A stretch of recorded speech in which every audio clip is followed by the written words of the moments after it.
আসসালামু আলাইকুম ভিউয়ার্স, আশা করি ভালো আছেন। আমি আল্লাহর রহমতে ভালো আছি। আমি আজকে আপনাদের সামনে নিয়ে এসেছি কাচকি মাছের চচ্চড়ির রেসিপিটা। সেইখানে আমি কি কি দেব বলে দিচ্ছি। এখানে আমি কাচকি মাছ ধুয়ে নিয়েছি, গরম পানি দিয়ে একটু হালকা গরম পানি লবণ দিয়ে ভিজিয়ে রেখেছিলাম, পরে ওটা ধুয়ে নিয়েছি।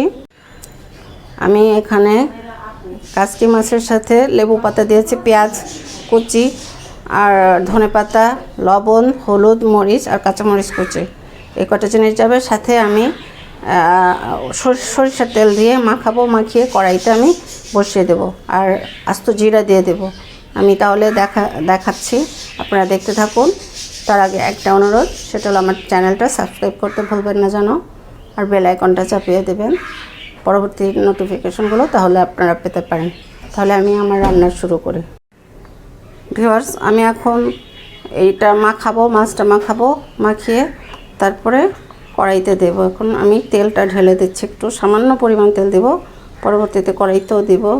এগুলো আমি একসাথে এখন মাখিয়ে নেব, সব একসাথে মাখাবো। লেবু পাতা সব একসাথে মাখিয়ে বসিয়ে দেব। ভিউয়ার্স, আমি মাখিয়ে নিয়েছি, এখন এটা কড়াইতে দিয়ে দেব। তাহলে দেখতে থাকুন আপনারা। ভিউয়ার্স, আমি কড়াইটা বসিয়ে দিয়েছি, ফ্রাই প্যানটা। এখন আমি একটু সরিষার তেল দেব আর সয়াবিন তেল দেব, অল্প করে সয়াবিন দেব, বেশি না, কারণ মাছের মধ্যে তেল দেওয়া আছে অলরেডি। ভিউয়ার্স, আগে বলে নেই, এই মাছটার সাথে কিন্তু আপনারা আলু কুচি দিতে পারেন, কিন্তু আমি দিইনি। এখন আমি মাছটা ছেড়ে দেব।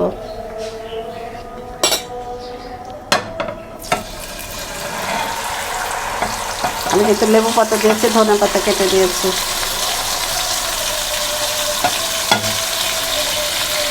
আর আমি আস্ত জিরাটা দিতে মনে নেই, এখন আমি দিয়ে দেব।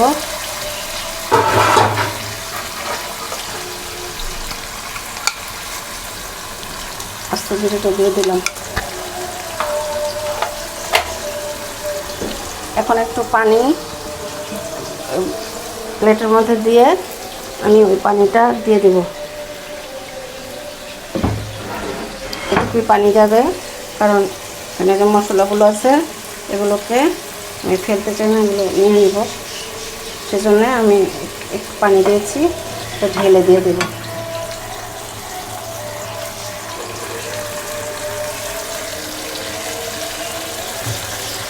কিছুক্ষণ হোক, তারপরে আমি ঢাকনা দিয়ে ঢেকে দেবো হওয়ার জন্য। জাল আমি বাড়িয়ে দিয়েছি। আমি এখন একটা ঢাকনা দিয়ে দেবো, তারপরে একটু পরে আবার ওলট পালট করবো। ভিউয়ার্স, দেখি কি অবস্থা।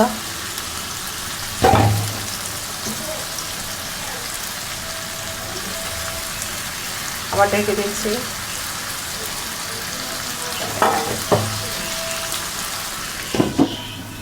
জালটা পানি টানার সাথে সাথে ধীরে ধীরে কমিয়ে দিতে হবে।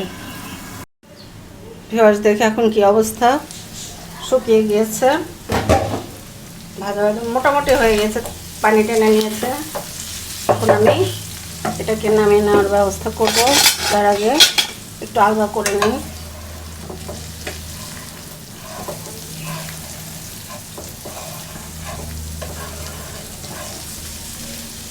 অল্প মাছ তো, তাই তেমন বোঝা যাচ্ছে না।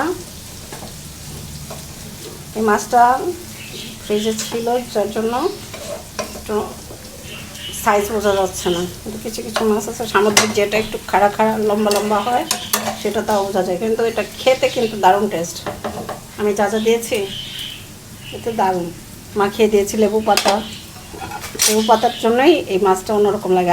আর এটার সাথে আমি আলু কুচিও দিতে পারতাম, কিন্তু আমি দিইনি। আপনারা দিয়ে দেখবেন, অল্প করে আলু কুচি ঝুড়ি করে মাছের মধ্যে চিকন সাথে দিয়ে দিলে খেতে অনেক মজা লাগবে। তাহলে আমি এটা নামিয়ে এখন পরিবেশন করব। ভিউয়ার্স, হয়ে গেল আমার কাচকি মাছের চচ্চড়ি, লেবু পাতা দিয়ে কাচকি মাছের চচ্চড়ি। আশা করি আপনাদের ভালো লেগেছে। যদি ভালো লেগে থাকে তাহলে ট্রাই করে দেখবেন এবং কমেন্টস বক্সে আমাকে জানাতে ভুলবেন না যেন। আর আপনারা সবাই ভালো থাকবেন, আপনাদের জন্য দোয়া রইল, এবং আমার জন্য অনেক অনেক দোয়া করবেন। ফি আমানিল্লাহ। আসসালামু আলাইকুম।